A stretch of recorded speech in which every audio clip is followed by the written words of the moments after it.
లేటెస్ట్గా రిలీజ్ అయిన రాజాసాబ్ టీజర్ అదిరిపోయింది అనుకుంటే ఆ టీజర్ రిలీజ్ ఫంక్షన్లో జరిగిన గొడవ ఏకంగా ఇండస్ట్రీనే అదరగొట్టేస్తుంది. అది ఎంతలా అంటే ఇద్దరు ప్రొడ్యూసర్స్ డైరెక్ట్గా కొట్టుకునే స్టేజ్కి వెళ్ళిపోయింది. అయితే ఈ గొడవ అంతటికి కారణం మాత్రం ఈ మూవీ డైరెక్టర్ మారుతియే. ఇండస్ట్రీలో సవా లక్ష ప్రాబ్లమ్స్ ఉండొచ్చు, అవన్నీ పబ్లిక్ మీటింగ్స్లో డైరెక్ట్గా స్టేజ్ మీద చెప్పడం అనేది కరెక్ట్ కాదని చెప్పాలి. అసలు మారుతి చేసిన ఆ వివాదాస్పదమైన వ్యాఖ్యలేంటి? బేబీ మూవీ ప్రొడ్యూసర్ ఎస్కేఎన్తో గొడవకు దిగిన ఆ ప్రొడ్యూసర్ ఎవరు? ప్రభాస్ అయితే ఎవడికి గొప్ప అన్న మాటలు ఎందుకు వచ్చాయి? ప్రభాస్ని సినిమా ఒప్పించడానికి మారుతి చేసిన డ్రామా ఏంటి? బూతు డైలాగ్స్తో సినిమాలు చేసే మారుతికి ఇంత పెద్ద సినిమా అవకాశం ఎవరిచ్చారు? ప్రభాస్ చేసిన పనికి ఎందుకు చేతులెత్తి మొక్కొచ్చు? 20 రూపాయల కోసం గోడలపై సినిమాల టైటిల్స్ రాసుకునే మారుతి ఈ స్టేజ్కి ఎలా వచ్చాడనే విషయాలు ఈ వీడియోలో తెలుసుకుందాం. వీడియో గురించి మీరేమనుకుంటున్నారో మన డార్లింగ్ ఫ్యాన్స్ కామెంట్ చేసి ఇలాంటి మరిన్ని మంచి వీడియోస్ చేయడానికి బూస్ట్ ఇస్తారని కోరుకుంటున్నా. సో వీడియో అయితే చాలా ఇంట్రెస్టింగ్గా ఉంటుంది, చివరి వరకు చూసి లైక్ కొట్టండి. ముందుగా ది రాజాసాబ్ టీజర్ విషయానికి వస్తే ఈ టీజర్ ఇప్పుడు యూట్యూబ్లో ట్రెండ్ లిస్ట్లో నంబర్ 1గా ఉంది. ఇక ఇందులో ప్రభాస్ లుక్ చూసి ఫ్యాన్స్ ఫిదా అవుతున్నారు. అయితే ఈ టీజర్ ఈవెంట్లో డైరెక్టర్ మారుతి కొన్ని విషయాలు షేర్ చేసుకున్నాడు. అది కొంతవరకు బాగానే ఉంది. తను గోపిచంద్తో మూవీ తీస్తున్న సమయంలో తన దగ్గరకు యూవి క్రియేషన్స్ వంశీ వచ్చి ప్రభాస్తో మూవీ చేస్తావా అని అడగడం, దాంతో అలాంటి ఆఫర్ వస్తే ఎలా వదులుకుంటానని చెప్పి ముంబైకి వెళ్లి ప్రభాస్ని కలిశాననడం, అప్పుడు ప్రభాస్ నువ్వు తీసిన ప్రేమ కథా చిత్రం భలే భలే మొగాడిపోయి మూవీస్కు పిచ్చ ఫ్యాన్ అని ప్రభాస్కి కూడా అలాంటి మూవీ కావాలని అన్నట్టు చెప్పడం, ఇంకా తనను అండి అనకుండా డార్లింగ్ అని పిలవమనడం వరకు బాగానే ఉంది. ఆ తర్వాత మారుతి మాట్లాడిన మాటలు దుమారానే లేపాయి. కావాలనే కాంట్రవర్సీ చేశాడన్నట్టుగా తను గోపిచంద్తో తీసిన మూవీ ఫ్లాప్ అవడంతో నిన్ను నమ్మి ప్రభాస్ని పెట్టి భారీ బడ్జెట్ మూవీ తీయలేనన్న మాటను స్టేజ్ మీద చెప్పడంతో అసలు రచ్చ మొదలైంది. ఇప్పుడు ఏకంగా ఫిలిం ఛాంబర్లో మూవీ ప్రొడ్యూసర్స్ అసోసియేషన్ వరకు వెళ్ళింది.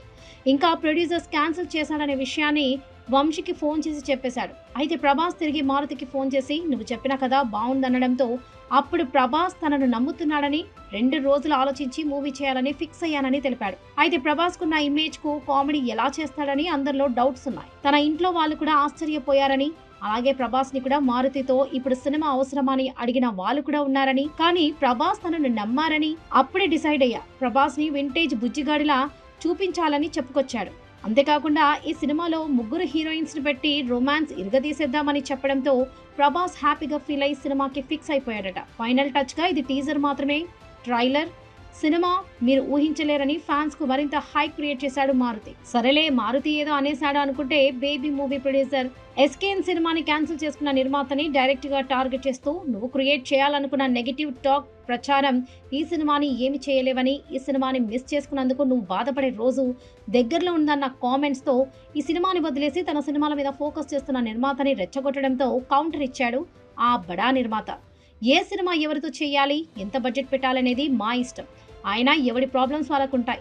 ఏదో ఒక సినిమా హిట్ తీసి ఇలా పబ్లిక్ ఈవెంట్స్లో నా మీద నెగిటివ్ కామెంట్స్ చేసే రేంజ్ కాదు నీది అని producers council పెద్దలైన Dil Raju, Allu అరవింద్లకు complaint చేశాడట ఆ నిర్మాత.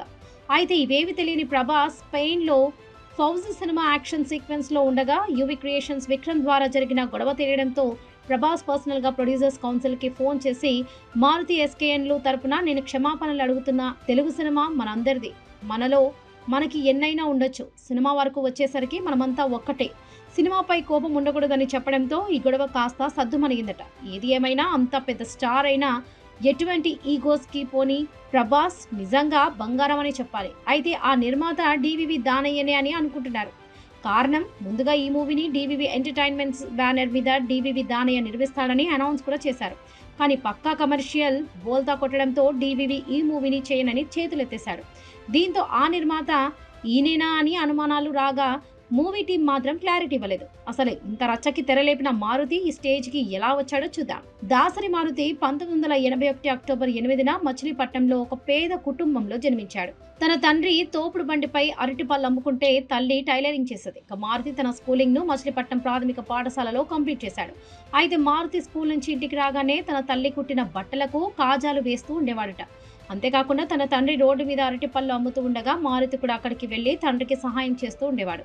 అయితే తను అరటి పళ్ళు అమ్ముతుండగా అక్కడ ఎదురుగా ఉన్న సినిమా థియేటర్స్ బయట ఉన్న పోస్టర్స్ చూసి బొమ్మలు గీయడం నేర్చుకున్నాడు. అలా అప్పటి నుంచి అతనికి డ్రాయింగ్ మీద బాగా పట్టు వచ్చింది. ఆ తర్వాత తన మామయ్య పనిచేస్తున్న ఆఫీస్ బాయ్గా చేరి అక్కడ వచ్చిన డబ్బుతో బుక్స్ వంటివి కొనుక్కొని చదువుకునేవాడు. అలా ఇంటర్ కూడా కంప్లీట్ చేశాడు. ఇక ఇంటర్ తర్వాత హాలిడేస్‌లో నంబర్ ప్లేట్ షాప్‌లో పనిచేసే మళ్ళీ ఒక ఆఫీస్ బాయ్‌గా పనిచేశాడు. ఆ తర్వాత డిగ్రీ చేస్తున్న సమయంలో ఒక అమ్మాయిని ప్రేమించగా, ఆ అమ్మాయికి తన ప్రేమ విషయం చెప్పలేదు. ఇక డిగ్రీ తర్వాత యానిమేషన్ నేర్చుకోవడానికి హైదరాబాద్‌కి వచ్చి జూబ్లీహిల్స్‌లో ఆర్ట్స్ ఇన్‌స్టిట్యూట్ అకాడమీలో 2D యానిమేషన్ కోర్స్‌లో చేరాడు. మిగతా సమయంలో తన ఖర్చుల కోసం పంజాగుట్ట సిగ్నల్ దగ్గర నంబర్ ప్లేట్స్ వేస్తూ ఉండేవాడు. అయితే తనకు అసిస్టెంట్ డైరెక్టర్ అవ్వాలన్న ఇంట్రెస్ట్ ఉండడంతో బాగా ట్రై చేశాడు. కానీ ఎవరు కూడా అతనికి అవకాశాలు ఇయ్యకపోయేసరికి సైలెంట్‌గా ఊరుకున్నాడు. అయితే మారుతికి బొమ్మలు వేయడం అంటే చాలా ఇంట్రెస్ట్ ఉండడంతో అతను ఊరికి వెళ్తున్న సమయంలో బస్ స్టాప్‌లలో కూర్చొని తోటి ప్రయాణికుల బొమ్మలను గీస్తూ ఉండేవాడట. అలాగే గోల్కొండ, చార్మినార్, అలాగే జంతువులు, పక్షుల బొమ్మలు గీస్తూ ఉండేవాడు. అయితే యానిమేషన్ వర్క్ నేర్చుకుని 2002లో యానిమేషన్ ట్రైనర్‌గా చేరి ఫ్యాకల్టీగా కూడా పనిచేశాడు. అయితే అదే సమయంలో అక్కడికి అల్లు అర్జున్ యానిమేషన్ నేర్చుకోవడానికి రాగా మారుతి అల్లు అర్జున్‌కి యానిమేషన్ నేర్పించాడు. దాంతో వారిద్దరూ మంచి ఫ్రెండ్స్‌గా కూడా మారారు. అలా కొన్ని నెలల తర్వాత అల్లు అర్జున్ మారుతికి ప్రొడ్యూసర్ బన్నీ వాసుని పరిచయం చేశాడు. దీంతో బన్నీ వాసు, మారుతి ఇద్దరు మంచి ఫ్రెండ్స్‌గా మారగా అలా 2 ఏళ్ల తర్వాత ఆర్య సినిమాని ఒక సెంటర్‌కు డిస్ట్రిబ్యూటర్‌గా చేయమని బన్నీ వాసు మారుతికి అవకాశం ఇచ్చాడు. ఇక ఈ సినిమాకు మంచి లాభాలు రావడంతో ఆ తర్వాత మారుతి ప్రేమిస్తే, ఫిలిం బై అరవింద్ వంటి సినిమాలకు కూడా డిస్ట్రిబ్యూటర్ గా చేశాడు. అంతేకాకుండా మహేష్ బాబు నటించిన అతడు మూవీకి కూడా లోగోని డిజైన్ చేశాడు. అలా తనకు డబ్బులు రావడంతో రియల్ ఎస్టేట్ బిజినెస్ స్టార్ట్ చేశాడు. కానీ కొన్ని కారణాల వల్ల ఆ డబ్బంతా పోవడంతో యాడ్స్ చేస్తూ మళ్ళీ కాస్త సెట్ అయ్యాడు. అయితే 2007లో చిరంజీవి ప్రజారాజ్యం పార్టీ కోసం యాడ్స్ చేయమని మారుతికి చెప్పడంతో అలా మారుతి ఎంతో కష్టపడి ఆ యాడ్స్ ని చేశాడు. అంతేకాకుండా ప్రజారాజ్యం జెండాను కూడా అతడే రూపొందించాడు. ఆ తర్వాత గతంలో తాను ప్రేమించిన అమ్మాయికి ప్రపోజ్ చేసి పెద్దల సమక్షంలో 2008లో ఆమెను పెళ్లి చేసుకున్నాడు. ఇక ఒకవైపు యాడ్స్ చేస్తూనే మరోవైపు దర్శకత్వం గురించి నేర్చుకున్నాడు. అలా తన మీద తనకు ఒక కాన్ఫిడెంట్ రావడంతో మొదట బస్ స్టాప్ కథను రాసుకున్నాడు. ఇక తన దగ్గర ఈ కథ ఉండడంతో అవకాశం కోసం చాలా మంది ప్రొడ్యూసర్స్ దగ్గర వెళ్ళగా ఎవరు కూడా ఇతనికి అవకాశాన్ని ఇవ్వడానికి ఇష్టపడలేదు. అయితే బెల్లంకొండ సురేష్ కి తన కథని చెప్పగా అతనికి నచ్చడంతో తక్కువ బడ్జెట్ తో తీస్తేనే పెట్టుబడి పెడతానని సురేష్ కండిషన్ పెట్టాడు. అయితే అప్పటికే రామ్ గోపాల్ వర్మ దొంగల ముఠా అనే మూవీని 5D కెమెరాతో తీయగా దానికి ఇన్స్పిరేషన్ తీసుకొని మారుతి 5D కెమెరాతో తక్కువ పెట్టుబడితో మూవీని తీస్తానని బెల్లంకొండ సురేష్ కి చెప్పాడు. అలా ఓకే చెప్పుకొని హీరో హీరోయిన్ ని సెలెక్ట్ చేసిన తర్వాత మారుతి బెల్లంకొండ సురేష్ మధ్య 5D కెమెరా విషయంలో గొడవ రావడంతో సినిమా అక్కడికి ఆపేశారు. కానీ మారుతికి 5D కెమెరా మీద ఉన్న కాన్ఫిడెంట్ తో ఈ రోజులో అనే కథను రాసుకొని తక్కువ బడ్జెట్ లో తన ఫ్రెండ్స్ ని ప్రొడ్యూసర్ గా చేసి ఆ మూవీ తీశాడు. ఇక తమ బ్యానర్ కు గుడ్ సినిమా గ్రూప్ అని పేరు కూడా పెట్టాడు. అలా తక్కువ బడ్జెట్ తో కష్టపడి ఈ మూవీని తీసి అల్లు అరవింద్ సహాయంతో ఈ మూవీని రిలీజ్ చేశాడు. అలా మూవీ రిలీజ్ అయిన రోజే సూపర్ హిట్ టాక్ రావడంతో 8 లక్షలు పెట్టిన ఈ మూవీకి 10 కోట్లకు పైగా వచ్చింది. ఇక ఈ మూవీ అడల్ట్ మూవీ కావడంతో డైరెక్టర్ మారుతికి కాస్త ట్రోల్స్ వచ్చాయి. కానీ మారుతి అవేవి పట్టించుకోలేదు. అయితే మారుతి ఫస్ట్ అనుకున్న బస్ స్టాప్ మూవీని చేయడానికి బెల్లంకొండ సురేష్ ఒప్పుకోగా ఆ తర్వాత ఈ మూవీని కూడా తీసి రిలీజ్ చేశారు. ఇక ఈ సినిమా కూడా సూపర్ హిట్ అయింది. అయితే ఈ మూవీలో కూడా అడల్ట్ ఎక్కువగా ఉండడంతో దీంతో మారుతికి అడల్ట్ కంటెంట్ డైరెక్టర్ గా ముద్రపడింది.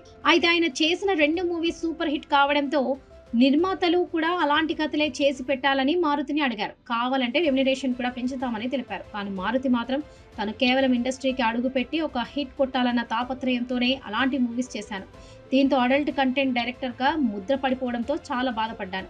కాబట్టి అలాంటి కథలు తీయనని చెప్పేశాడు. అయితే తన మీద ఉన్న ముద్ర పోవడానికి మంచి సినిమాలు చేయాలని నిర్ణయించుకున్నాడు మారుతి. దీంతో మారుతి మీడియా హౌస్ అని ఒక బ్యానర్ స్థాపించి తను తీసిన మొదటి 2 సినిమాలకు కెమెరామ్యాన్ గా పనిచేసిన ప్రభాకర్ రెడ్డిని దర్శకుడిగా చేసి తన దర్శకత్వం పర్యవేక్షణగా అలాగే నిర్మాతగా ఉంటూ ప్రేమ కథా చిత్రం మూవీని చేశాడు. ఇక ఈ మూవీ కూడా సూపర్ హిట్ కావడంతో ఆ తర్వాత అల్లు అరవింద్ శిరీష్ తో కలిసి ఒక మూవీ తీయమని మారుతికి చెప్పాడు. అలా మారుతి కొత్త జంట అనే కథను రాసుకోగా అదే సమయంలో తమిళంలో సందీప్ కిషన్ నటించిన ఒక మూవీ ప్రమోషన్ కోసం మారుతి బ్యానర్ ను వాడుకున్నారు. ఇక ఈ బ్యానర్ కోసం మారుతి 20 లక్షలు కూడా ఇచ్చారు. ఇక ఇది మారుతికి బాగా నచ్చడంతో అప్పటి నుంచి డబ్బుల కోసం తన బ్యానర్ ను అమ్మడం మొదలు పెట్టాడు. అలా ఆ తర్వాత రొమాన్స్, పిజ్జా, లవ్ యూ బంగారం, గ్రీన్ సిగ్నల్ వంటి సినిమాలకు ఒక్కో సినిమాకు చొప్పున 20 నుండి 40 లక్షల వరకు తీసుకుని బ్యానర్ ను అమ్ముకున్నాడు. ఆ తర్వాత అల్లు శిరీష్ తో కొత్త జంట మూవీ తీయగా అది ఓకే టాక్ మాత్రమే తెచ్చుకుంది. ఆ తర్వాత లవర్స్ సినిమాకి కూడా స్క్రీన్ ప్లే ఇచ్చాడు. ఇక నానితో భలే భలే మగాడి బోయ్ మూవీ, ఈ మూవీ కూడా సూపర్ హిట్ నిలిచింది. ఈ మూవీస్ తో మారుతికి ఉన్న అడల్ట్ కంటెంట్ డైరెక్టర్ అనే ట్యాగ్ తొలగిపోయింది. ఇక తర్వాత హీరో వెంకటేష్ తో బాబు బంగారం మూవీ చేయగా ఈ మూవీ అంతగా హిట్ కాలేదు. కానీ శర్వానంద్తో తీసిన మహానుభావుడు మాత్రం బాగా హిట్ అయింది. ఇక ఆ తర్వాత నాగ చైతన్యతో కలిసి శైలజారెడ్డి అల్లుడు, సాయి ధరమ్ తేజ్ తో కలిసి ప్రతిరోజు పండగే వంటి మూవీస్ చేసి మంచి హిట్ తెచ్చుకున్నాడు మారుతి. ఆ తర్వాత మంచి రోజులు వచ్చాయి మూవీ చేయగా అది యావరేజ్ గా ఆడింది. ఇక త్రీ రోజెస్ అనే వెబ్ సిరీస్ ని కూడా చేయగా అది కూడా అంతంత మాత్రమే ఆడింది. ఇక పక్కా కమర్షియల్ భలే ఉన్నాడే అనే మూవీ కూడా చేయగా ఇది కూడా పెద్దగా ఆడలేదు. కానీ ఇప్పుడు పాన్ ఇండియా స్టార్ ప్రభాస్ తో ది రాజాసాబ్ అనే మూవీని రొమాంటిక్ హారర్ నేపథ్యంలో తీయగా ఇటీవలే ఈ మూవీ టీజర్ ని కూడా విడుదల చేశారు. ఇక ఇందులో ప్రభాస్ ను చూసి తమ ఫ్యాన్స్ ఫిదా అవుతున్నారు. అంతేకాదు ప్రతి ఒక్కరికి ఈ టీజర్ నచ్చడంతో ప్రభాస్ నుండి ఇదే ఎక్స్పెక్ట్ చేస్తున్నామని కామెంట్లు పెడుతున్నారు. ఇక గత కొన్ని రోజుల నుండి హిట్ అందుకోలేకపోతున్న డైరెక్టర్ మారుతి ఈ మూవీతో ఖచ్చితంగా బ్లాక్ బస్టర్ హిట్ అందుకుంటాడని జనాలు అనుకుంటున్నారు. ఇక మారుతి ఆస్తుల విషయానికి వస్తే ఆయన ఒక మూవీకి 3 నుండి 4 కోట్ల రెమ్యునరేషన్ తీసుకుంటాడు. ఫిల్మ్ నగర్ లో ఒక ఆఫీస్, అలాగే 4 కోట్ల విలువ చేసే సొంత ఇల్లు, ఊరిలో కూడా ఇల్లు ఉందట. ఇక ఆయనకు బెంజ్ కార్ తో పాటు మరో లగ్జరీ కారు కూడా ఉంది. ఇక ఈయనకు మొత్తం 25 కోట్ల వరకు ఆస్తులున్నాయి. చూసారు కదా ఫ్రెండ్స్, మరి డైరెక్టర్ మారుతి గురించి మీ అభిప్రాయం ఏంటనేది కామెంట్స్ లో తెలపండి.